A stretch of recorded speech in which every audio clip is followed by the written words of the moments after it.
lead my soldiers through the hidden path that enters behind the cursed Spartans, and your joys will be endless.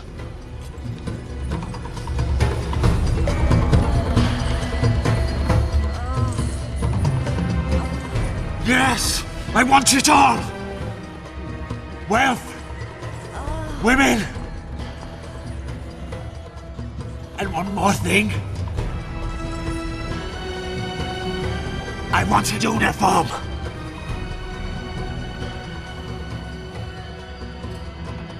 Done. You will find I am kind.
We start with a point.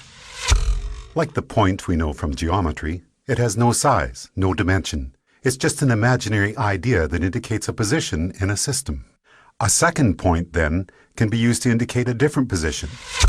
But it, too, is of indeterminate size. To create the first dimension, all we need is a line joining any 2 points. A first-dimensional object has length only, no width or depth. If we now take our first-dimensional line and draw a second line crossing the first, we've entered the second dimension. The object we're representing now has a length and a width, but no depth.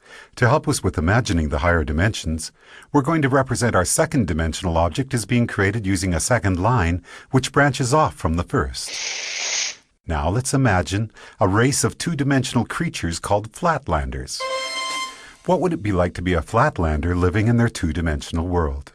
A two-dimensional creature would have only length and width, as if they were the royalty on an impossibly flat playing card. Picture this. A Flatlander couldn't possibly have a digestive tract because the pipe from their mouth to their bottom would divide them into 2 pieces. And a Flatlander trying to view our three-dimensional world would only be able to perceive shapes in two-dimensional cross-sections. A balloon, for instance, would start as a tiny dot, become a hollow circle which inexplicably grows to a certain size, then shrinks back to a dot before popping out of existence. And we three-dimensional human beings would seem very strange indeed to a Flatlander. Imagining the third dimension is the easiest for us because every moment of our lives, that's what we're in. A three-dimensional object has length, width, and height. But here's another way to describe the third dimension. If we imagine an ant walking across a newspaper which is lying on a table, We can pretend that the ant is a flatlander, walking along on a flat two-dimensional newspaper world. If that paper is now folded in the middle, we create a way for our flatlander ant to magically disappear from one position in his two-dimensional world and be instantly transported to another. We can imagine that we did this by taking a two-dimensional object and folding it through the dimension above, which is our third dimension. Once again, it'll be more convenient for us as we imagine the higher dimensions if we can think of the third dimension in this way. The third dimension is what you fold through to jump from one point to another in the dimension below. Okay, the first three dimensions can be described with these words: length, width, and depth. What word can we assign to the fourth dimension? One answer would be duration. If we think of ourselves as we were 1 minute ago, and then imagine ourselves as we are at this moment, the line we could draw from the 1 minute ago version to the right now version would be a line in the fourth dimension. If you were to see your body in the fourth dimension, you'd be like a long undulating snake, with your embryonic self at one end and your deceased self at the other. But because we live from moment to moment in the third dimension, we're like our second dimensional flatlanders. Just like that flatlander who could only see two-dimensional cross-sections of objects from the dimension above, we, as three-dimensional creatures, can only see three-dimensional cross-sections of our fourth-dimensional self.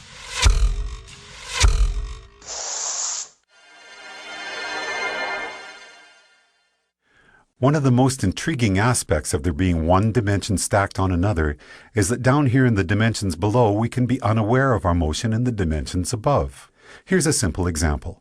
If we make a Mobius strip, take a long strip of paper, add one twist to it and tape the ends together, and draw a line down the length of it, our line will eventually be on both sides of the paper before it meets back with itself. It appears, somewhat amazingly, that the strip has only one side, so it must be a representation of a two-dimensional object. And this means that a two-dimensional flatlander, traveling down the line we just drew, would end up back where they started without ever feeling like they had left the second dimension. In reality, they would be looping and twisting in the third dimension, even though to them it felt like they were traveling in a straight line. The fourth dimension, time, feels like a straight line to us, moving from the past to the future. But that straight line in the fourth dimension is, like the Mobius strip, actually twisting and turning in the dimension above. So the long undulating snake that is us will feel like it is moving in a straight line in the fourth dimension, but there will actually be, in the fifth dimension, a multitude of paths that we could branch to at any given moment. Those branches will be influenced by our own choice, chance, and the actions of others. Quantum physics tells us that the subatomic particles that make up our world are collapsed from waves of probability simply by the act of observation. In the picture we are drawing for ourselves here, we can now start to see how each of us are collapsing the indeterminate wave of probable futures contained in the fifth dimension into the fourth dimensional line that we are experiencing as time.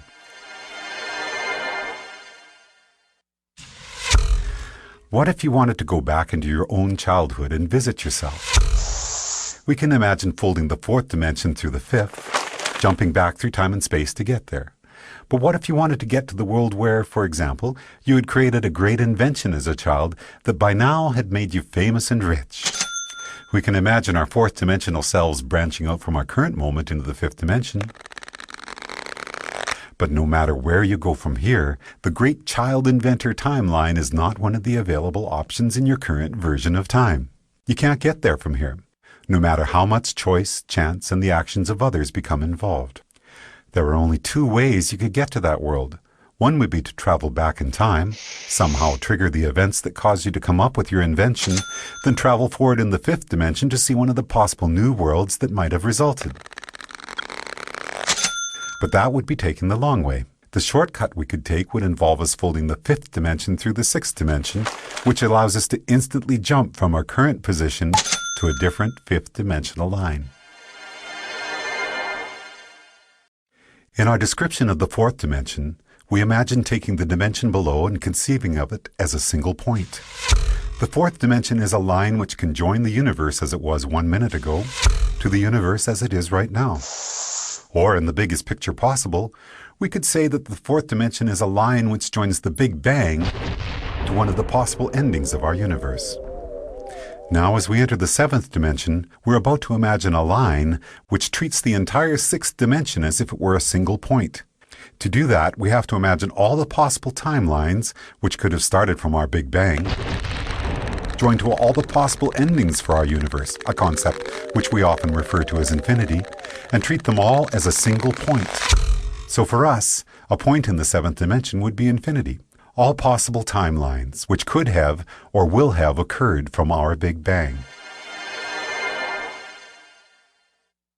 When we describe infinity as being a point in the seventh dimension, we're only imagining part of the picture. If we're drawing a seventh dimensional line, we need to be able to imagine what a different point in the seventh dimension is going to be, because that's what our line is going to be joined to. But how can there be anything more than infinity? The answer is, there can be other completely different infinities created through initial conditions which are different from our own Big Bang. Different initial conditions will create different universes, where the basic physical laws such as gravity or the speed of light are not the same as ours.